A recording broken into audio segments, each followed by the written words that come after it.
Hi எல்லாருக்கும் வணக்கம். நம்ம இந்த வீடியோவில் வந்து பார்த்தீங்கன்னா, எம்சாண்ட் வந்து கான்கிரீட்டுக்கு வந்து யூஸ் பண்ணலாமா? அப்படின்ற சந்தேகம் வந்து நெறைய பேருக்கு இருக்கு.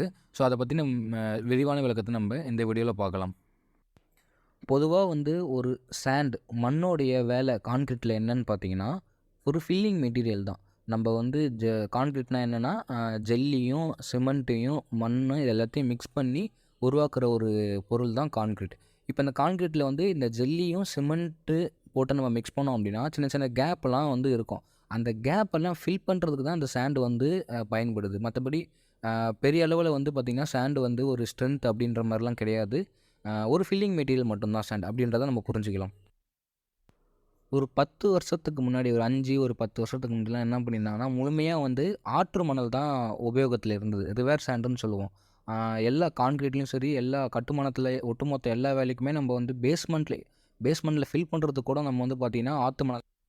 ஆனா இப்ப வந்து ஆத்து மணல் கிடைக்கல அப்படின்றதுனால, அதோடைய காஸ்ட் வந்து ரொம்ப இன்க்ரீஸ் ஆயிடுச்சு. அதனால வந்து ஒட்டுமொத்த கன்ஸ்ட்ரக்ஷனுக்கும் நம்ம வந்து ரிவர் சாண்ட யூஸ் பண்றது ரொம்ப காசு அதிகமா போறதுனால எக்கனாமிக்கலா இருக்க மாட்டுது.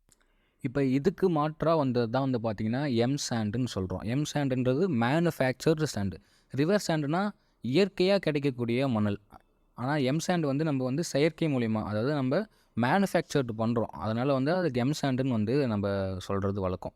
இந்த எம் சாண்ட் வந்து நம்ம தாராளமா வந்து ரிவர் சாண்டுக்கு பதிலா கண்டிப்பா பயன்படுத்தலாம். இது வந்து யூஸ் பண்ணுறதுனால எந்த வகையான பிரச்சனையும் வராது. அத மட்டும் நம்ம கிளியரா புரிஞ்சுக்கலாம். ஸோ பயப்படாம நம்ம கண்டிப்பா எம்சாண்ட தாராளமா யூஸ் பண்ணலாம். இது வந்து ஸ்ட்ரென்த் வைஸும் எந்த பிரச்சனையும் வராது. அது மட்டும் இல்லாம காஸ்ட் வைஸ் பார்த்தாலும் இது ரொம்ப கம்மியா கிடைக்குது. ரிவர் சாண்ட் வந்து இப்ப ஒரு ஒரு யூனிட் வாங்குனோம் அப்படின்னா, அது ரூ. 10,000 ஒரு சிஎஃப்டி ரூ. 100 விக்குது. ஆனா எம்சாண்ட் வந்து ஒரு சிஎஃப்டி ரூ. 45 வருது. 40லேருந்து 45 கிட்ட வருது. ஸோ அதனால நம்ம எம்சாண்ட் யூஸ் பண்றது மூலியமா நம்மளுக்கு வந்து காஸ்ட்டையும் சேவ் பண்ணலாம். அதே டைம் வந்துட்டு நம்மளுக்கு ஸ்ட்ரென்த் வைஸும் எந்த வகையான ஒரு பிரச்சனையும் ஸ்ட்ரென்த் வைஸ் மீன்ஸ் அது யூஸ் பண்ணுறது மூலிமா எந்த வகையான பிரச்சனையும் வராது அப்படின்றத நம்ம புரிஞ்சுக்கலாம்.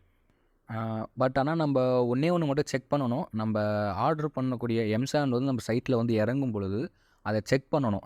செக் பண்ணணும் மீன்ஸ் நம்ம அது கரெக்டாக வாஷ் பண்ணி வருதா அப்படின்றத பார்க்கணும். ஏன்னா எம்சாண்ட் வந்து நல்லா வாஷ் பண்ணுவாங்க.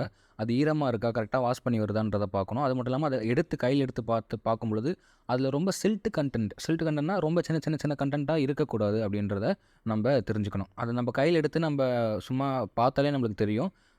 நம்ம புரிஞ்சுக்கலாம். ஸோ அதனால் வந்து நம்ம அதை மட்டும் செக் பண்ணிட்டாலே போதும். மற்றபடி நம்ம எம்சாண்டை தாராளமாக யூஸ் பண்ணலாம். ஸோ இந்த வீடியோ உங்களுக்கு பிடிச்சிருந்ததுன்னா மறக்காமல் சேனலை சப்ஸ்கிரைப் பண்ணிவிட்டு பெல் பட்டனை கிளிக் பண்ணிக்கோங்க. அப்போ தான் நாங்கள் போகிற வீடியோஸ் எல்லாமே உங்களுக்கு வந்து சேரும். வீடியோவை பார்த்ததுக்கு ரொம்ப நன்றி.